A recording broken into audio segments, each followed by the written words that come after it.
ಇನ್ನು ಎರಡು ದರ ಏರಿಕೆ ಬಗ್ಗೆ ನಾವು ಮಾತನಾಡ್ತಾ ಇದ್ವಿ. ಇದರ ಜೊತೆಗೆ ಈಗ ಮುಂದೆ ಏನಾಗುತ್ತೆ ನಿರ್ಧಾರ ಅಂತ ಕಾದು ನೋಡಬೇಕು. ಇನ್ನು ಚೀನಾದಲ್ಲಿ ಮತ್ತೆ ಕೊರೋನಾ ಮಾದರಿ ವೈರಸ್ ಭೂತ ಈಗ ಅಟ್ಕಾಯಿಸ್ತಾ ಇದೆ. ಚೀನಾದ ಉತ್ತರ ಭಾಗದಲ್ಲಿ ವೇಗವಾಗಿ ಹಬ್ತಾ ಇರುವಂಥ ವೈರಸ್ 2019ರ ಎಂಡ್ನಲ್ಲಿ 2020ರ ಆರಂಭದಲ್ಲಿ ಬಹಳಷ್ಟು ಇಡೀ ಜಗತ್ತಿಗೆ ಕಾಡಿದಂತಹ ವೈರಸ್ ಹ್ಯೂಮನ್ ಮೆಟನ್ಯೋ ವೈರಸ್ ದಾಳಿ ಈಗ ಹೊಸದಾಗಿ HMPV ದಾಳಿ ಸುದ್ದಿ ಕೇಳಿ ಬರ್ತಾ ಇದೆ. ಮಕ್ಕಳನ್ನೇ ಗುರಿಯಾಗಿಸಿಕೊಂಡು ದಾಳಿ ಇಡ್ತಿರುವಂತಹ ವೈರಸ್ ಸಾಮಾನ್ಯ ಜ್ವರದಂತೆಯೇ ಇರುವಂತಹ ಸೋಂಕಿನ ಲಕ್ಷಣ. ಕೋವಿಡ್-19 ವೈರಸ್ನ ಸಾವಿನ ಪ್ರಮಾಣ 1.4%. ಆದರೆ ಈಗ ಹೊಸದಾಗಿ ಚೀನಾದಲ್ಲಿ ಕೊರೋನಾ ಮಾದರಿ ವೈರಸ್ ಪತ್ತೆಯಾಗಿದೆ. ಹೆಲ್ತ್ ಎಮರ್ಜೆನ್ಸಿ ಮತ್ತೆ ಶುರುವಾಗುತ್ತೆ. ಕೆಮ್ಮು, ಜ್ವರ, ಮೂಗು ಕಟ್ಟೋದು ಮತ್ತು ಉಬ್ಬಸ, ಶ್ವಾಸಕೋಶದ ಸಮಸ್ಯೆ, ನ್ಯೂಮೋನಿಯಾ ಬರುವ ಸಾಧ್ಯತೆ ಇದೆ. ಕೋವಿಡ್-19 ವೈರಸ್ನ ಸಾವಿನ ಪ್ರಮಾಣ 1.4%, 1.4 ಇತ್ತು. ಆದರೆ ಇದರಲ್ಲಿ HMPV ವೈರಸ್ನಿಂದ ಸಾವಿನ ಪ್ರಮಾಣ 1%.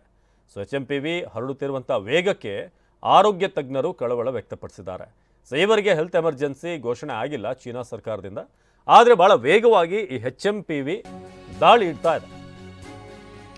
ಇನ್ನು 2001ರಲ್ಲಿ ಮೊದಲ ಬಾರಿ HMPV ವೈರಸ್ ಪತ್ತೆಯಾಗಿತ್ತು. ಮಕ್ಕಳ ಮೂಗಿನ ಸ್ವಾಬ್ನಲ್ಲಿ HMPV ಪತ್ತೆಯಾಗಿತ್ತು ವೈರಸ್. ಡಚ್ ಸಂಶೋಧಕರು ಈ ಮಾದರಿ ವೈರಸ್ ಪತ್ತೆ ಮಾಡಿದ್ರು. 60 ವರ್ಷಗಳಿಂದಲೂ ಕೂಡ ಈ ವೈರಸ್ ಇರೋ ಬಗ್ಗೆ ಸಂಶೋಧನೆ ಹೇಳುತ್ತೆ. ಈಗಾಗಲೇ ಏಷ್ಯಾದ ಹಲವು ದೇಶಗಳಲ್ಲಿ ವೈರಸ್ ಹಬ್ಬಿದಂಥ ಶಂಕೆ. ಜಪಾನ್ನಲ್ಲಿ ಈಗಾಗಲೇ ಈ ಮಾದರಿಯ ವೈರಸ್ ಹಬ್ಬಿದಂಥ ಶಂಕೆ ಇದೆ.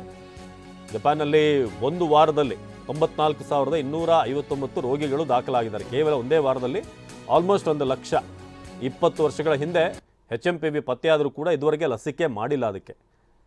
ಇದು ಸದ್ಯಕ್ಕೆ 60 ವರ್ಷಗಳಿಂದಲೂ ಕೂಡ ಈ ವೈರಸ್ ಇರುವಂಥ ಬಗ್ಗೆ ಸಂಶೋಧನೆ ಹೇಳುತ್ತೆ. ಆದರೆ ಕಳೆದ 20 ವರ್ಷಗಳಿಂದಲೂ ಕೂಡ ಯಾವುದೇ ಲಸಿಕೆ ಈ ಬಗ್ಗೆ ತಯಾರಾಗಿಲ್ಲ. ಜಪಾನ್ನಲ್ಲಿ ಒಂದೇ ವಾರದಲ್ಲಿ ಸುಮಾರು 94,259 ರೋಗಿಗಳು ದಾಖಲಾಗಿದ್ದಾರೆ.